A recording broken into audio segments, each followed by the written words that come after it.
Hey guys, welcome back to Magic TV. My name's Craig. It is 12 o'clock on a Sunday, which means it's time for a Q&A. Now, this is where I take all the questions that you've asked over the course of the week and I try to answer them to the best of my ability. Now, a couple of things that you need to know. First of all, if you have asked a question and I don't answer it, it's normally because you've asked it after I'm filming this. I'm currently filming this on Tuesday. It's Tuesday today. If you want to guarantee to have your questions answered, try to get them in before the Tuesday because I typically film then. If I miss your question, leave it down below. I'll get to it the next day. Not a problem.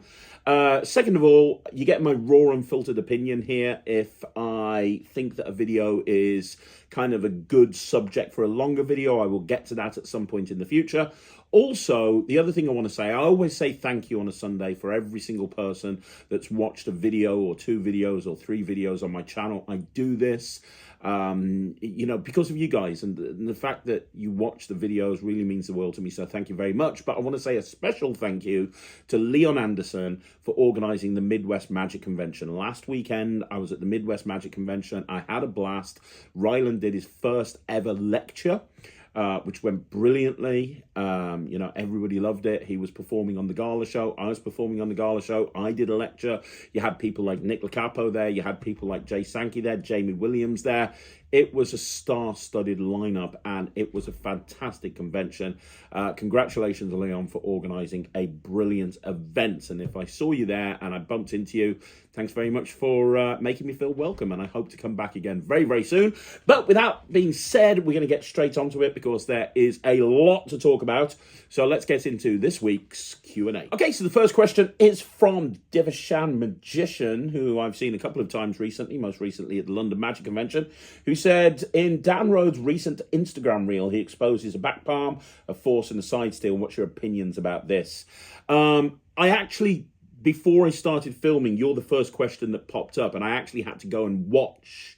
I saw that first one, and I thought, well, I'm just going to have to go and watch this because I don't really watch Dan Rhodes. The thing that I find about Instagram is if I don't like watching somebody, if I don't watch them, their stuff isn't going to pop up on my screen and annoy me. So I had to go back through his videos to see what you were talking about. And yeah, he does this thing that I've seen a lot of social media magicians do, which is he has a card in back palm. He has someone pick a card. He pushes the card from back palm to front palm, and kind of like the world's weirdest force, and then does a side steal and then reproduces it. You know, and it's all done kind of exposed to the camera, and it's all staged. And I do find a lot of that kind of social media TikTok style magic staged. What's my opinion on it? My opinion hasn't changed since the last video I did on Dan Rhodes, which is very, very simply put, it's bullshit. You know, I mean, I'm all for, you know, there's this big thing at the moment, isn't there? Exposure on YouTube, and, you know, should we expose stuff on YouTube? I think that done correctly, it's not a problem at all. Absolutely not. And I've talked about this. I think that YouTube is the biggest library in the world, and a lot of people that are now professional magicians got into magic by learning magic on YouTube and having a long form video on YouTube that allows you to learn this or learn that. And if you've invested time and energy in watching the video and then practicing it, I'm all for that. The problem is this is short form content. And the problem with short form content is people haven't searched for it. It just pops up on their feed. So they might not be looking for videos on magic tricks or how to do this trick or how to do that trick. It just pops up and they see the video and then they move on to another video. And it's not good because they're seeing magical techniques that aren't necessarily something that they want to learn. Now, honestly, in all honesty, I don't think it's going to have a lasting impact. I don't think, you know, I could probably go and do a card to pocket routine on somebody who has literally just watched that Dan Rhodes video, and they wouldn't realize I was doing a palm because it's done in a completely different context. The force, for example, nobody uses a back palm to force a card. It's just something that looks good at an exposed camera angle, and so that's why he's kind of doing it that way. But name somebody who uses a back palm as a force outside of a social media video. You're not going to find anyone. So I don't, you know, he did a video recently or a little while ago exposing the some of Henry Harris's gimmicks. I think that's got more of an impact, a negative impact on magic than exposing this. You know, people are going to look at it and they're going to probably forget. You know, if they go to a restaurant in a couple of days' time and see a magician in that restaurant, they're probably not even going to remember that Dan Rhodes video. Honestly, think about the last time you were flicking through shorts videos, YouTube shorts or Instagram or Facebook reels or whatever it may be, and try to think back to a specific video. You normally can't, right? So I don't think it's going to cause that much of a damage. And honestly, Dan Rhodes' technique is terrible anyway. You know, it is what it is. You know, it's not. I wish that Dan would come up with a more creative way to actually present his videos, and I really think that, you know, that goes for social media magic in general. Like Ryland does social media videos, but he's never exposed anything ever. And you know, or at least, you know, he's flashed on a couple of videos, but generally he's never exposed anything ever. He's never actually gone out and said, "Hey, this is how this works. Thank you. Please like," you know. And he does a lot of social media stuff. I think that social media magicians should be more creative. I'm not going to say less lazy, because I know that the people that do social media videos are the hardest working magicians in the industry. They really are. The amount of time and effort and dedication you have to do to constantly be uploading stuff on social media is really, really hard.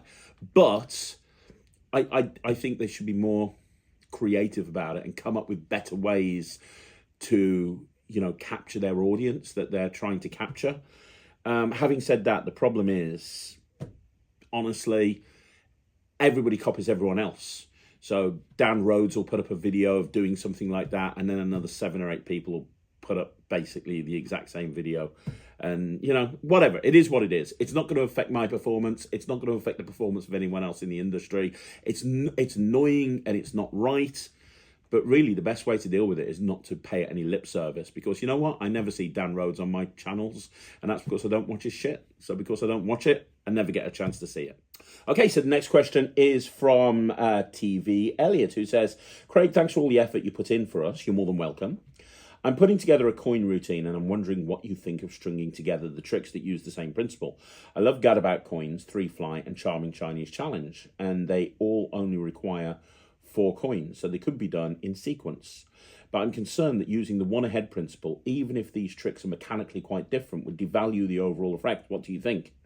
I don't think there's a problem there. I don't think there's an issue there at all. I think it's quite smart having an extra coin in play the entire time to be able to do a set of 3 tricks. And to be honest, I've done a similar set to that in the past. What I would say is how you structure those routines are important. And what I mean by that is I would probably start with Charming Chinese Challenge. So the first trick I would do is Charming Chinese Challenge. Because you've got that moment at the end of the routine where you put the 2 coins in the spectator's hand and you're loading the 3rd one in. And what you wouldn't want to do is do that after a coin's across, where you're putting a coin into a spectator's hand and loading another one in. So I would start off with Charming Chinese Challenge, and then I'd immediately go into a coins across with 3 coins, or a 3 Fly with 3 coins. You know, what's his name? Paul Wilson said that, you know, you don't want to go straight into 3 Fly anyway. You want to educate them on how impressive that routine is by doing a normal coins across and then going into 3 Fly, so they can appreciate the beauty of it. Now, and for many years I've actually done that, and I've done a regular coins across, then I've done 3 Fly. You could have Charming Chinese Challenge as the lead into 3 Fly very, very easily, and I don't think anybody would even suspect or detect there's an extra coin in play. I don't think that's a problem at all. I would definitely end on Gadabout Coins though, because the final moment of Gadabout Coins is all the coins vanishing, and you wouldn't want to have all the coins vanish and then go, oh, by the way, let me get some more in my pocket. So I'd kind of do it Charming Chinese Challenge, 3 Fly, and then Gadabout Coins. And I think the fact that you're using an extra coin is not a problem, because as you said correctly, they're all very, very different to each other. So it's kind of like saying, hey, you know, if you're doing a card routine, you know, is it okay to do, you know, this routine and that routine if they both use double lifts? And the answer is yes. You know, as long as it's completely different, it's totally not an issue. So I don't think that's a problem. And in actual fact, I think it's a really great set. Okay, so the next question is Gareth Hobson, who says, "Hi, Craig. Gareth here. Hi, Gareth. What's your views on the coin bite? Do you feel it's lost in history? It's gone back. I've gone back to it, and it still amazes just as much as it did when David Blaine made it popular. Do you think it's good for a classic? Do you think it's good for a classic to die out and then we can bring it back all shiny and new? Speak soon, Gareth. Yeah, I mean, look, I'll be honest with you. I've never really done bite out coin. It was just something that I've never really done. Got no problem with it. I have no problem doing it. It's just something I've never done. Actually, I'll tell a lie. For a little while pre-COVID, before COVID, I had a bite out coin that I ripped up. And at magic conventions, my thing would be saying, "Hey, I want to show you a trick with this coin. Look, it's something I've been working on." And I'd show a regular coin, I'd switch it for a bite out coin that's already had it bitten out, but you can't see that. And I'd go to bite it, but I'd actually have the piece in my mouth from the beginning, and I'd go watch, and I'd hold it right in front of their face, and I'd spit it, and it'd hit their face, and I'm just very immature. Couldn't do that now after COVID, but that's something I did at magic conventions for a laugh. But I've never actually done bite out coin.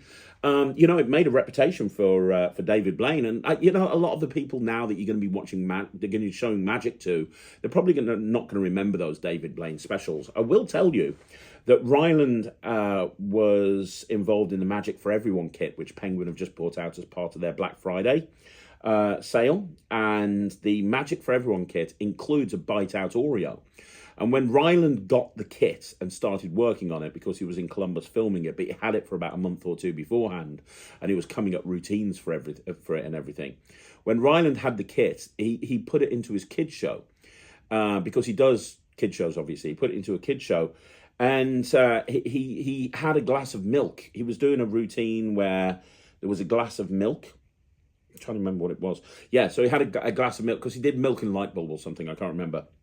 And he's got the glass of milk, and he said he brought out the Oreo, and he said, "Hey, my dad always tells me that the last Oreo tastes the best," and he would bite it and go to eat it and go, "Oh, this is disgusting," and then what he'd do is he'd dip it into the milk, and as it came back up out the milk, it would be restored. And the kids freaked out over that, right? Absolutely freaked out over it.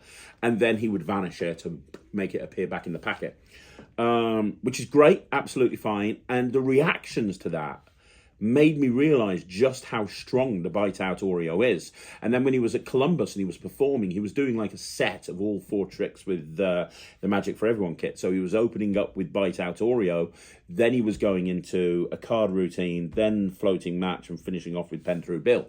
And the bite out Oreo was getting an insane reaction when he spit that back and it was back on there.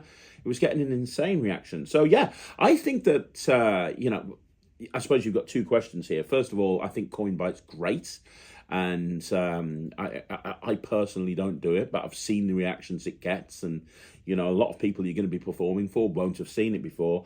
And in terms of classics are classics for a reason. The reason I do the Hidden Gems series on Magic TV is because I want to try and bring a lot of these classic routines back to the forefront. And the bite out coin is a classic of Magic. It really is. And I think there's probably going to be something coming in the next year or two that takes that bite out concept and really reinvents it a little bit like the bite out Oreo. I think we're going to be seeing the bite out concept with something else moving forward in the next year or two, maybe. Okay, so the next question is from Jonaberg, Jonaberg, who says, "What's your favourite alternative to mem decks like ABC by Spidey?" What's my favourite alternative to mem decks like ABC by Spidey? So yeah, ABC is a totally different thing to a mem deck, really. In the the ABC is really used for direct mind reading. There's a lot of stuff with the mem deck that you can do that you can't do with ABC. But in terms of direct mind reading, it's great. It's really, really good. ABC and Omnitool came out at about the same time. Omnitool was by Magic Dream.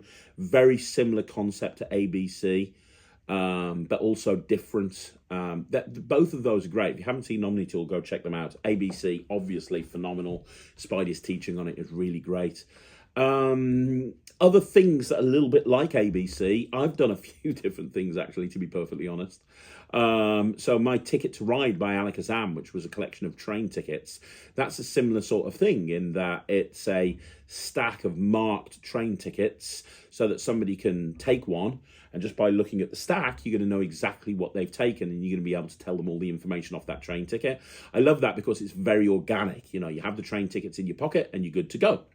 You just take the train tickets out and you can perform it, you know, anytime, anywhere, and it feels like an organic thing. So Ticket to Ride works really well. Monsters and Christmas cards, which are my Monsters was the Halloween version, Christmas cards is the Christmas version, again by Alakazam. Kind of a similar sort of thing, really, in that you have a stack of something, they take one, you can tell them what it is. The difference with Monsters and Christmas cards is that they're also cribbed and the binary system is built into it, but they're two nice alternatives as well to ABC. There's probably a lot that I'm not probably remembering or thinking of. There's a whole bunch of different routines out there. But those are the ones that spring to mind. Monsters, Christmas cards, Ticket to Ride, OmniTool, and obviously ABC. All of those are really great and allow you to genuinely have somebody think of something and tell them immediately what they're thinking of. I mean, you know, how strong can you get? So yeah, but I think they're very different to a mem deck. Okay, so the next question is from the Magic of Seth, who says, do you think insurance is a necessity for a close-up worker? I see its value for stage, just not walk around. The shirt question wasn't meant to be a dig at your fashion sense. I enjoy asking non-magic questions every now and again to change things up a bit. Didn't take it as a dig, man. I love plaid shirts. I absolutely do. I wear them all the time. I'm sad like that. But no, I didn't think of it as a dig, one jot. Do I think insurance is necessary for a close-up worker? Yes, I do. Because A, you're covering yourself. You know, what happens if you lose someone's diamond ring when you're doing ring flights? What happens if, you're doing fire wallets and you accidentally drop the wallet and, you know, somebody set somebody's trousers on fire or something? I know it's ridiculous to even think of, but one thing that I've learned from performing for 30 years is the impossible can happen quite frequently, more than you can possibly think. And if anything can go wrong, it will go wrong. And I've seen people lose diamond stones out of rings when they've been doing ring flights. I've seen people, wreck. It happened to me. This is going way back now. We're going way, way back. And I don't think I've ever told this story. But I remember when I was working restaurants, how old would I have been? It would have been early, 21, 22, something like that. I was doing restaurant magic. And I was working in this really posh restaurants. And it was one of these restaurants where they cook stuff at the table and flambe it and fire goes up and everything in the air. And I was performing magic at this particular table, and the guy was at the table next to me and had this flamey thing that he was cooking at the person's table. And I was doing magic, and I accidentally knocked the thing he was cooking. I span round for some reason. I can't remember now. I can't remember exactly what happened, but basically the end result is I knocked this thing onto this woman's dress, which then caught on fire. She was freaking out. Everybody was standing up. They were looking around. She was literally on fire, and I was panicking. And the only thing that I could find to put it out was a bottle of red wine off another table. So I grabbed a bottle of red wine and poured it all over. But in the stress, I poured it all over her head, all over her dress. Which, as you can imagine, I was never in that restaurant ever again. But man, was I glad that I had public liability insurance that day. Hell yes. And it protects you. So that's the first thing. But the second thing is a lot of companies and a lot of venues these days insist on seeing your public liability insurance. They insist on seeing it. Hey, you're not allowed to work in this venue unless you have public liability insurance. And the other thing is, it's a nice thing to promote to your client to show that you're a professional entertainer. Hey, I'm a pro. I've got insurance. Your venue might ask for it. Here it is. One thing that we do is when somebody takes a booking, we send a digital copy of the public liability insurance out automatically. And we send them an email saying, hey, you're probably going to get asked for public liability insurance by your venue. If you are, this is what you need to give them. Any problems, let us know.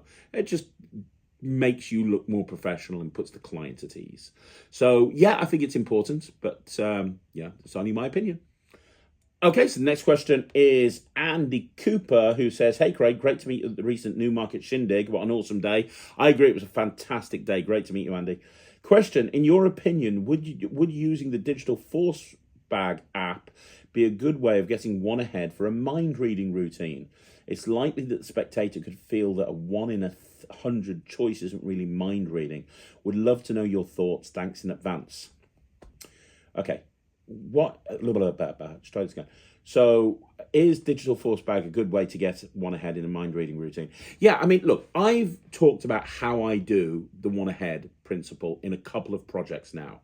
I've talked about it in my Ticket to Ride, and if you haven't seen my approach to one ahead, go look at Ticket to Ride trailer, because the Ticket to Ride trailer has got a full 15-minute performance in it, including my one ahead routine with a post-it notepad. And you can see exactly what my approach is to it. And then I included a similar routine in Monsters, and then I included a similar routine in Christmas Cards, which has just come out by Alakazam.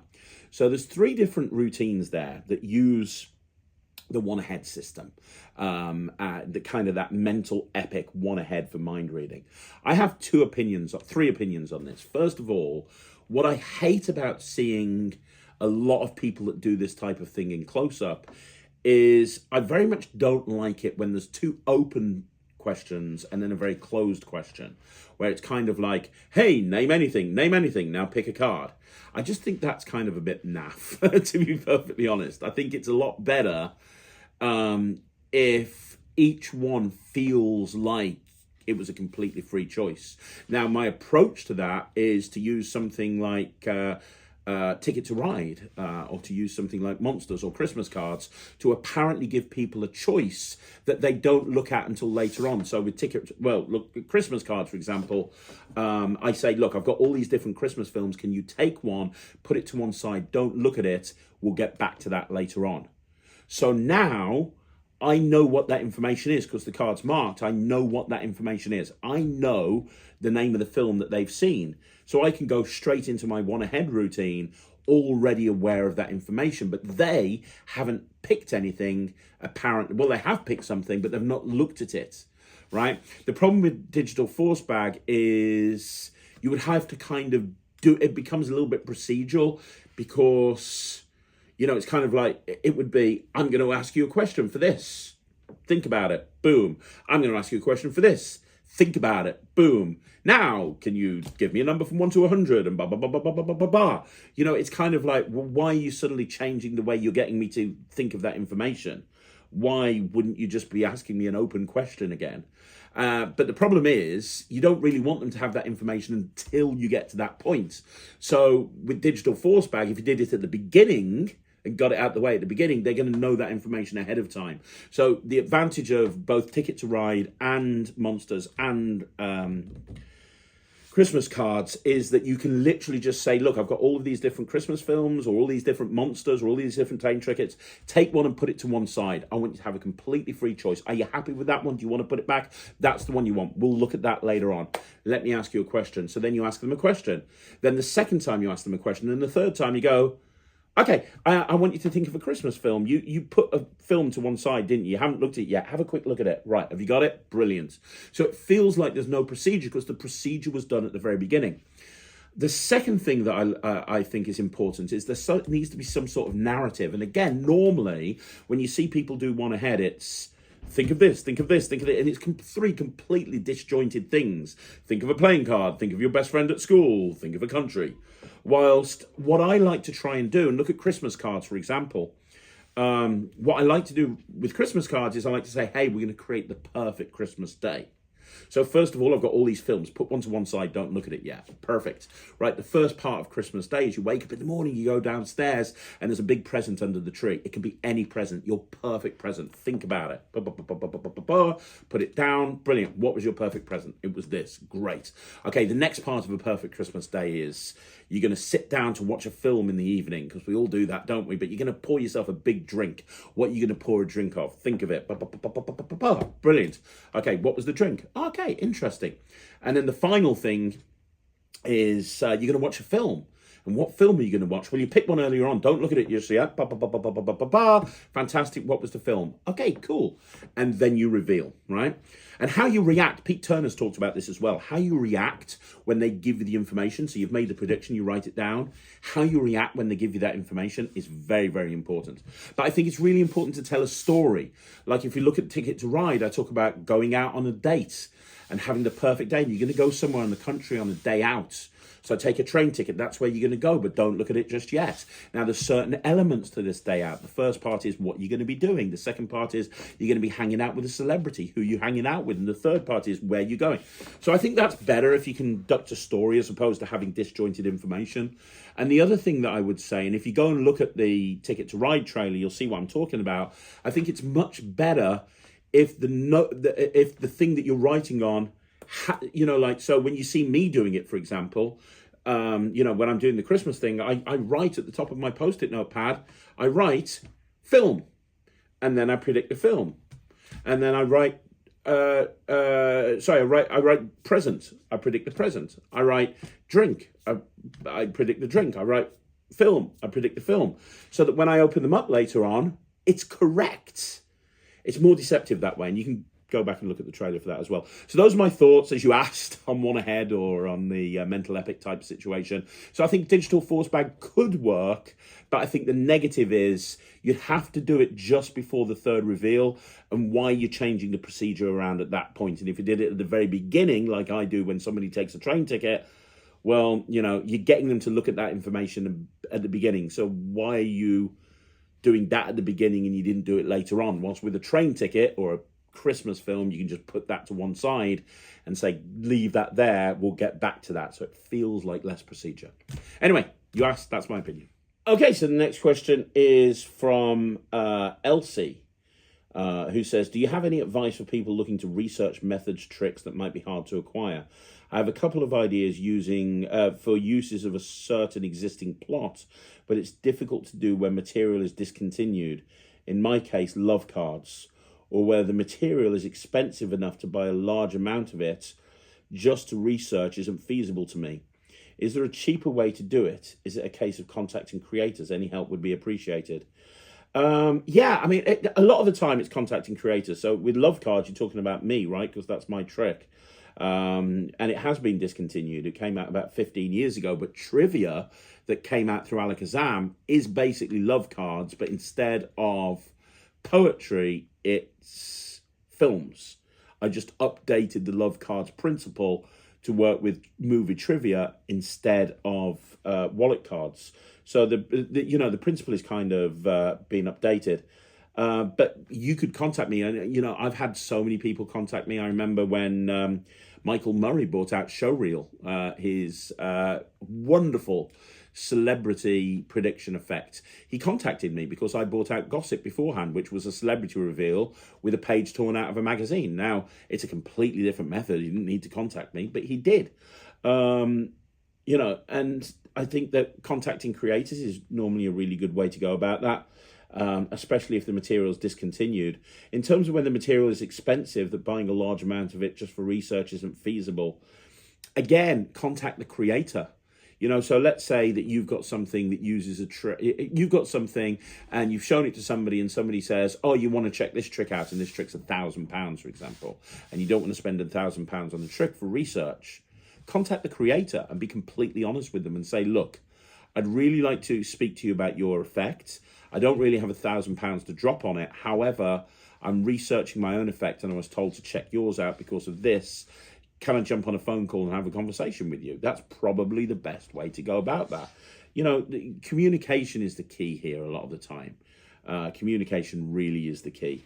Is there a cheaper way to do it? If you contact the creator, like, a lot of the time they'll probably just send you one or give you the tutorial link so you can see exactly how it works. I've done that many, many times. When Daniel Dorian Johnson bought out his Stebbins project, he contacted, or the reverse Stebbins project, he contacted me because I'd bought out Beyond Stebbins, and he was like, hey, I don't know what's on your project. I'm bringing this out. I wanted to check similarities. And I was like, well, here's the tutorial. Go check it out, man.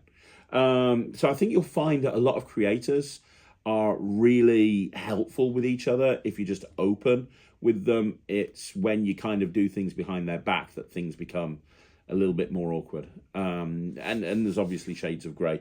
But I'd say my biggest piece of advice would be to just reach out to the creators in question and ask them and start a dialogue with them. That's probably the best thing to do. Okay, so the next question is from Illusionist Ed Zeus, who says, I'd love to hear your thoughts about all the upcoming specials, David Blaine, David Copperfield, and Dynamo. Yeah, we got the 3 Ds, haven't we? Triple D. I'm very intrigued about Dynamo. He's been very enigmatic about this whole Dynamo is dead thing. He's taken it very seriously. I was looking at his Instagram the other day, and he's deleted all of the posts off his Instagram except for one, which is the video of him saying, I need to evolve. I need to be something I've never been before. I need to be me. And that's very, very interesting. I'm very intrigued about the Dynamo thing. I think it's going to be a very popular TV show. And obviously, Sky TV are on board with it, which shows that they have faith in him as well. I don't really know anything about it. I mean, obviously, we've got that Buried Alive tagline, so we know it's probably got something to do with that. But I think there's more to it than that as well. I think he's trying to reinvent himself. I think he's trying to move in a different direction, because of everything he's saying. And, hey, Dynamo is dead. I'm going to be somebody who I'm not. I think that he's moving in a different direction. I think maybe, and this is just pure speculation from me, I think we're going to be starting to see Stephen Frayne instead of Dynamo. And that'd be really interesting. He's going to be an older, wiser performer as opposed to the young upstart kid that was like crashing parties to make himself famous and really going out there and doing everything he could do. I don't know. I'm very intrigued about the Dynamo thing. David Copperfield, he's going to make the moon disappear. I mean, it's great. I was speaking to Lloyd about this on the podcast recently, and Lloyd made a very good point, which is a lot of people in the world have never been a part of a big David Copperfield event like this. We've been waiting 20 years for something like this to happen, and we don't know if another one is going to happen again. So the fact that, we've got this incredible, special, that David Copperfield is going to load it down with magic. It's not just going to be about making the moon disappear. He's going to have a whole bunch of stuff on there as well. And we need to turn that down right now. I've got Phil Smith calling me, the legend Phil Smith. That's how important this Q&A is to me, by the way. I'm hanging up on Phil Smith so that I can chat to you guys. I hope you appreciate that. So yeah, David Copperfield. I mean, it's going to be an experience. It really is. I've mentioned this on the channel before. I'll mention it again. I'm a little bit worried with how the internet is going to react. Things are very different now than it was 20 years ago when he used to do this stuff. Because now, you've got a tribe of people that will try and expose the method within 0.5 seconds of it being, put on TV. And you have to be aware of that. But he surrounds himself with some very intelligent people, and I'm sure they're aware of that, and I'm sure they've thought this through. And I'm just excited for it. And David Blaine, he's another guy that's just come back from, I don't want to say the dead because he's always doing stuff, but this is going to be a really exciting, fresh look at. It's a good time to be alive. It's a good time to be a magician, man. It really is. Magic is definitely not dead. It is in a great place. And programs like David Copperfield, Dynamo, David Blaine going on TV, it makes magic just as popular as it ever has been, which is great for people because then they want to book a magician for their event. Anytime magic happens on TV, it's good. And I know what's going to happen. There's going to be a percentage of magicians that will post about the events afterwards and go, oh, Dynamo sucks, David Blaine is shit. Oh, and I'm just like, why would you do that? Because even if that's your thought process, don't do that, because this is going to lead to more bookings. Take this and use it to your advantage, because there's going to be a high peak in people interested in magic because of this, and it's going to be us that will benefit. Okay, so the next question is from Made Message, who says, I know you don't like to wear rings, but have you ever used a PK ring, and if so, which is the best one? I tried Murphy's kinetic ring, but the gold coating started peeling off straight away. Any recommendations would be awesome. Thanks for everything. For a while I played around with the Wizard PK ring, but honestly, if I need to use anything that involves a magnet on my finger, I typically use a Silent Assassin, or I hold a pen like Chop with me, and I can do the same thing with a pen in my hand. I don't really wear magnetic rings, and you know, back in the day when I was working with World Magic Shop, I used to carry around a Wizard PK ring, and they were really good. But I can't really give it. That's one of the few areas that I've got no opinion on at all, because I don't wear rings, and I don't really do anything that uses a PK ring. So I can't really help you. I'm so sorry.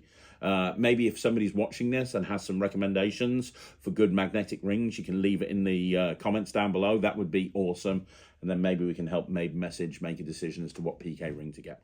Okay, so the next question is from Steve RN21, who says, my question is, after watching the Matchumentary, you were talking about style and performing character.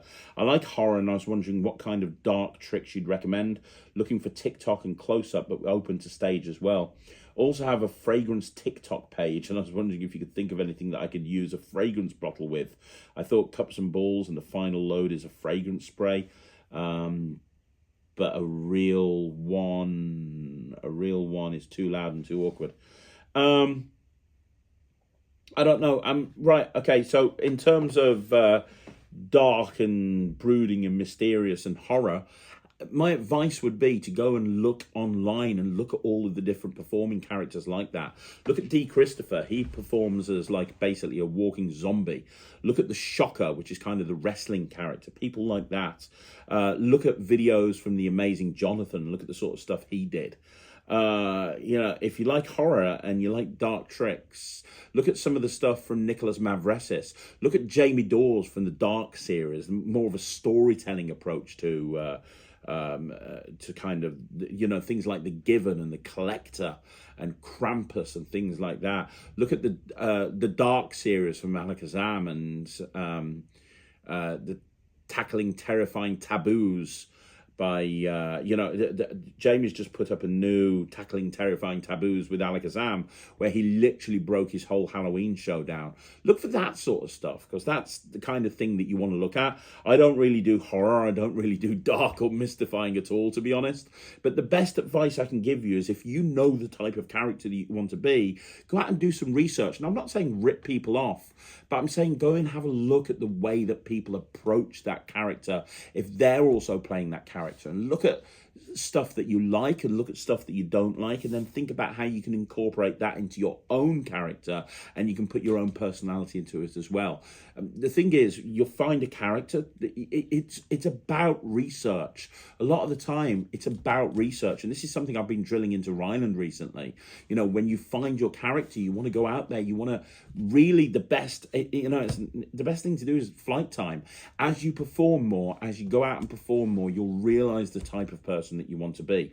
It took me a long time to realize I just want to be a comedy magician, you know, and that works for me. I want to go out and I want to do magic and I want to do comedy and I want to make people laugh. That's who I am. Ryland is not that person. Ryland wants to go out and do magic to music and be more of a manipulator. That's cool. That's his thing.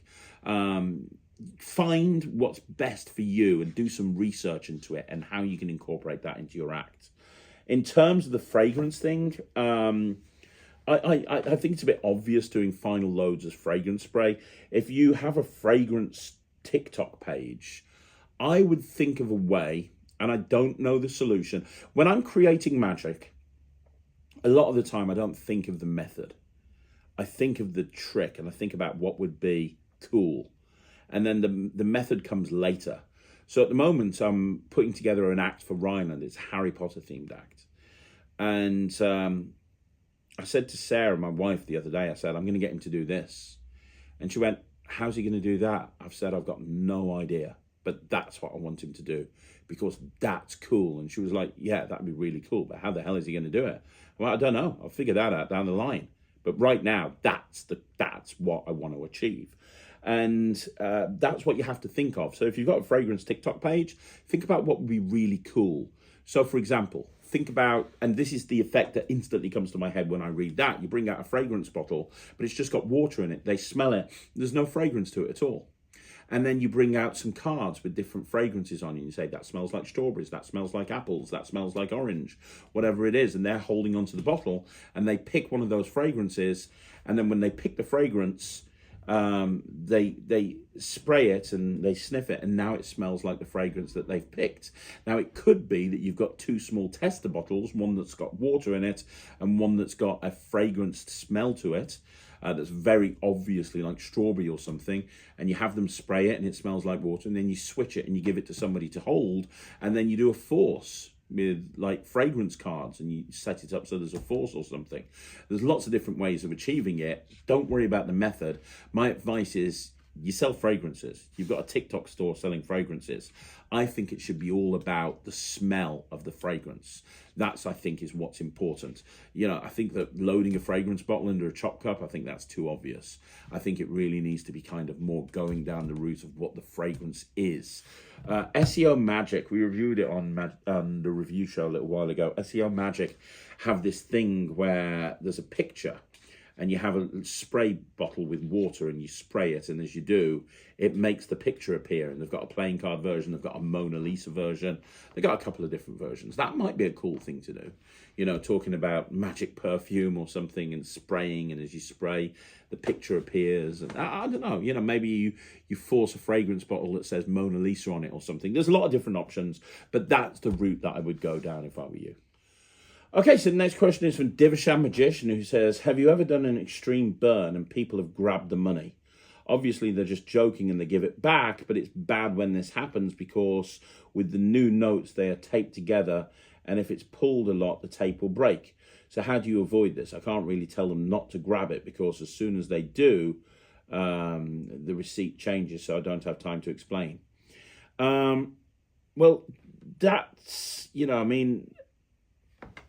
So here's the thing, and I've talked about this before. You have to think through every single way that a trick can go wrong before you perform it, and think about what you would do if that happened, and then you'll never get into this situation. In this case, you think about extreme burn. What happens if people grab the notes? Well, first of all, I'd put some distance between them and you. So I never perform it down here. I always perform it up here. I think it looks more visual. And what I would do is I would take a step back. If the issue is that occasionally people might grab the bill, take a step back. So one step back. So there's a bit of distance between you and them. Basic audience management, right? And then you do the change. So now you're back here so they can't grab it. Now, before they can grab it, you open it up and you show them. Now with extreme burn, there's lots of normal notes that you can hand out. So now you hand a couple of normal notes out. And you know, you can hand 2 or 3 normal notes out, and by proxy people are going to think that all the rest of them are normal because you could have handed everything out, right? But it's creating space. You know, if you're in a situation where there's grabby spectators, and I work in places where there's grabby spectators, the best option, and you'll know that, not, you know, a lot of weddings, they're not grabby. A lot of people, you can always tell if someone's going to be grabby within a minute of walking up to the group. And normally I can tell if there's going to be grabby people within 10 minutes of being at the venue. But even if it is a venue where there's grabby people, I can always tell if the group is going to be grabby within 20 seconds of going up to that group. So you just don't perform a trick. You don't perform a trick where it can't be examined. You perform a different trick. You change the performances that you do to the audience you perform for. Yeah? And the easiest way to test that is to start off by producing a coin from behind someone's ear. I know that you're really good at coin magic, Divishan. Produce a coin from somebody's ear and then vanish it and then reproduce it. And if somebody reaches in to grab the coin, you know they're going to be a bit grabby. Then you don't do extreme burn. You do something else.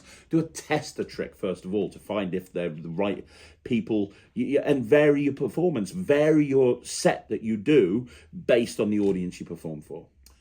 Okay, so the next question is user Mo3ST3IE8T. Hi, Craig. I've got 2 questions here. The first is because you've been releasing more stuff with Alakazam this year than with Penguin and Murphy's. Is there a chance you might not make Creator of the Year this year unless you have something big coming out later this year? If you don't win Creator of the Year, who do you think will? My second question is, what are your thoughts on the Nemesis deck by Nick Lacapo? So first of all, I'm going to do a review show special at some point on the Nemesis deck.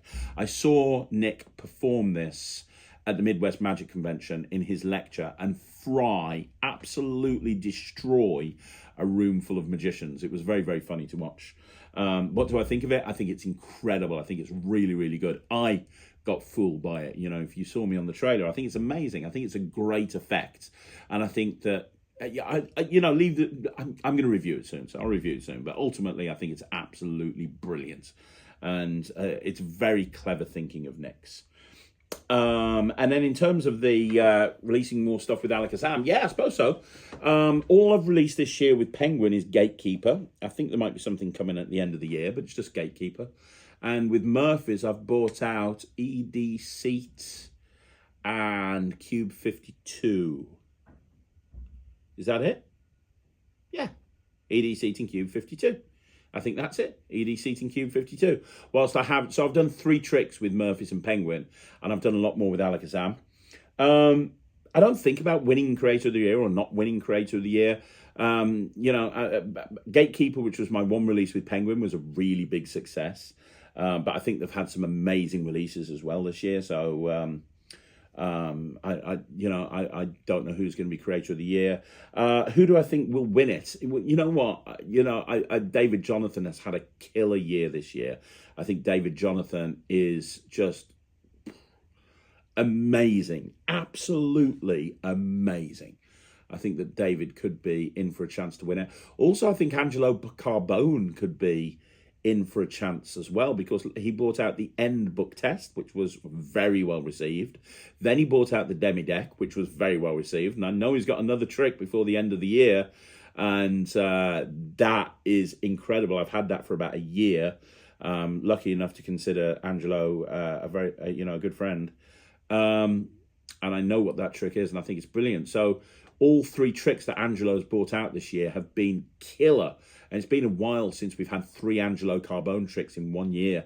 I think that Angelo could be the winner this year, to be honest. I think Angelo is probably the man. David Jonathan's in the running. Trying to think who else really.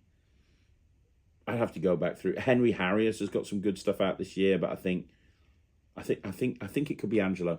I think Angelo.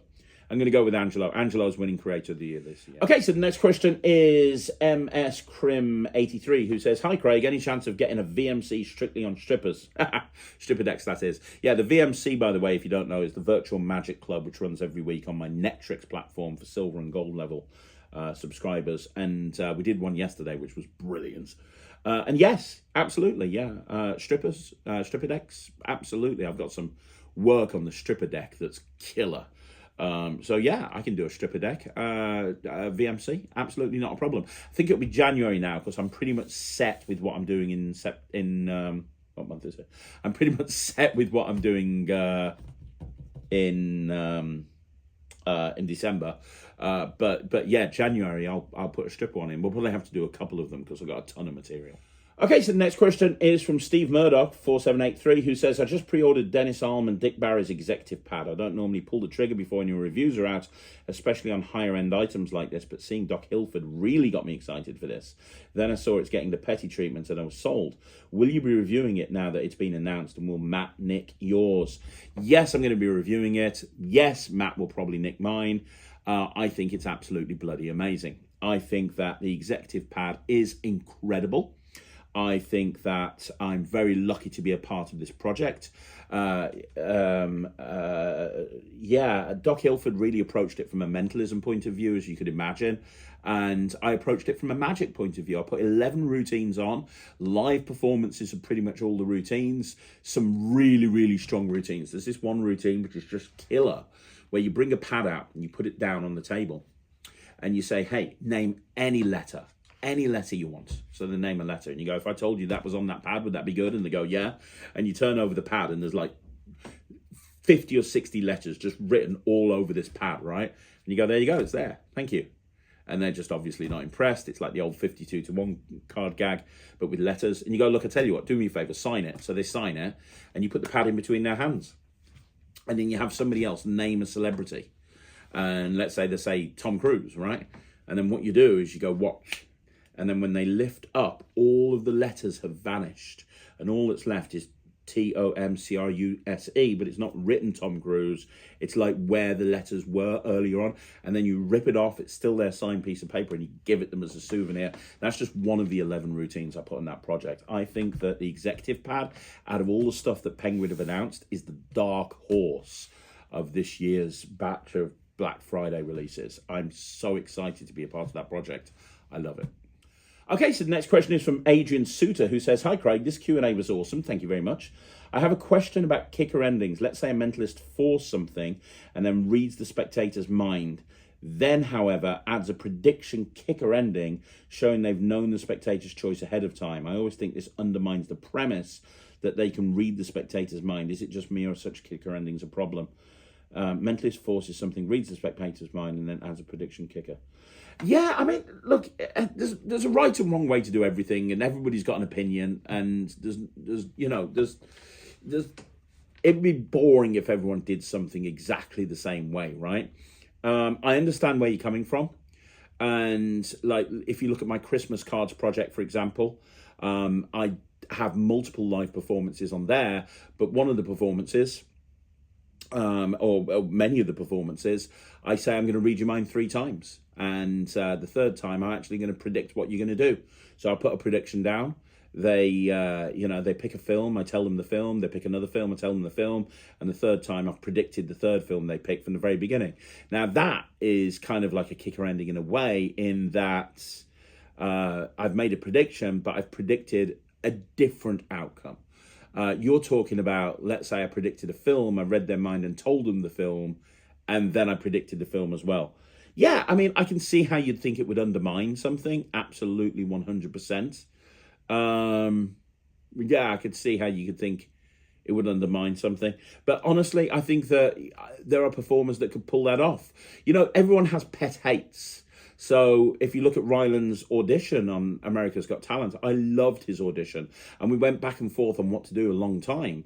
And I know that there's going to be some people that don't like it, because if you actually think about what he did, it was just 3 predictions basically predicting the same thing. So first of all, the envelopes matched the drawings that they picked, but then the back of the T-shirts matched the letters that were hidden within the drawings, and then those same letters were predicted on the judge's table. And it's basically the same prediction 3 times, done a different way each time. And some people might go, well, actually, that's not very good because it's the same thing that's been predicted 3 times. I totally get that. And I can understand that logic, and I can understand that reasoning. From my point of view, I felt that each prediction built, and it was that perfect ending for TV because of, it appearing on the judge's desk with the black light on it and everything. It's kind of like, you got to do what you've got to do as a performer. Is it me, or is such kicker endings a problem? I don't think it's a problem. I think I've seen people do that exact thing that you're talking about and make it work brilliantly. But I think that if you're unsure about it, and if it's something that you are concerned about, I think it's not going to work for you. So you do the best that you can do. And if you don't like something, just avoid it.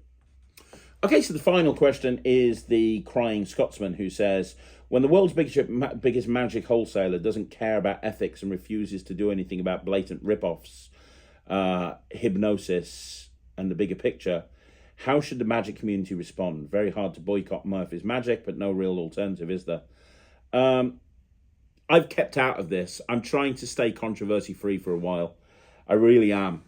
So I'm trying to not get dragged into debates about, stuff like this, because last time I got involved with something like this, it was decks, and I ended up with review channels making videos on me saying I'm the worst thing in the world, when really I was just trying to hold out an olive branch, and I just can't win, and I don't like seeing that shit. So I've kept out of it, and I'm staying out of it right now. All I'll tell you is that everybody comes down on Murphys about this sort of thing, but ultimately, at the end of the day, Murphy's are a wholesaler. They buy something in and they sell it to magic shops. So if somebody has an issue with a product, surely it should be the magic shops that you're going to and saying don't buy it from the wholesaler, or it's the person who sold it to the wholesaler in the first place.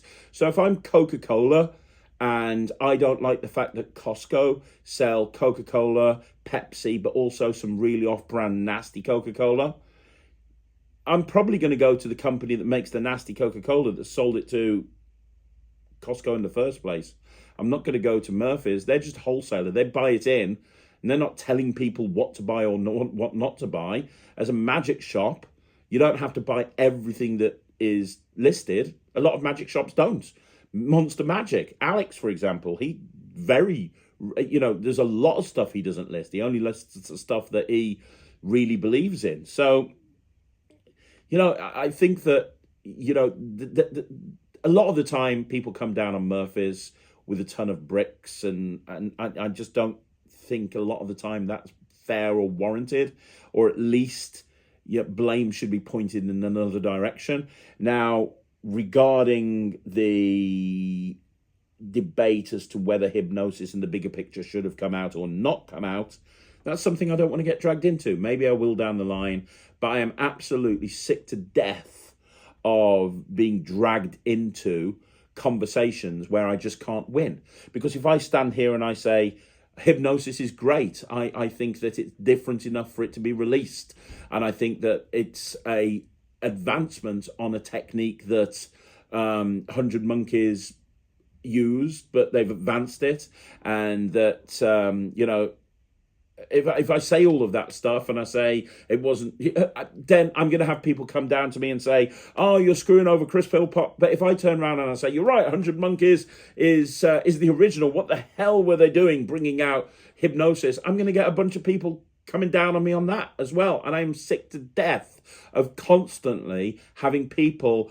berate me and call me every name under the sun just because I've got an opinion on something. So at the moment, I'm so busy performing because it's coming up to my Christmas period. And every time one of these videos comes out about me, like the decks thing, all I did was review decks, and then, whatever. I just don't want to get into that. I don't need to get into it. So what's my opinion? My opinion is I'll give it after Christmas. I'll happily talk about Hypnosis. I'll happily talk about the bigger picture, but I'm too busy now to deal with the backlash of telling people what I actually think, because I just can't win. I can never win because I'm always going to be criticised by one side or the other side. So all I want to do at the moment is put up videos where helping people. I want to put videos up like this, answering people's questions. I want to put videos up reviewing items that people are deciding whether to buy or not. I want to put videos up talking about how to be a better performer. I want to put videos up like that. I don't want to put videos up where I'm ranting about something or giving an opinion about something, because ultimately, at the end of the day, it's going to kick me in the head. And right at the moment, I'm too busy to have to spend time defending myself against another controversy. So there you go, guys. That's another review show in the bag. Do me a favor, let me know what you think in the comments down below. You want to see more videos like this, like the video, subscribe to the channel, leave a comment down below. Now, don't forget, I'm going to be back again this evening with a review show special, so make sure you look out for that. I'm also going to be here at 6 o'clock with Magic Live. And if you haven't already joined the Netrix, please do so. We're uploading 5 new tricks on Monday, so look out for that upload. That's going to be brilliant, and I will see you again soon. Thank you once again for watching. My name's Craig. This is Magic TV.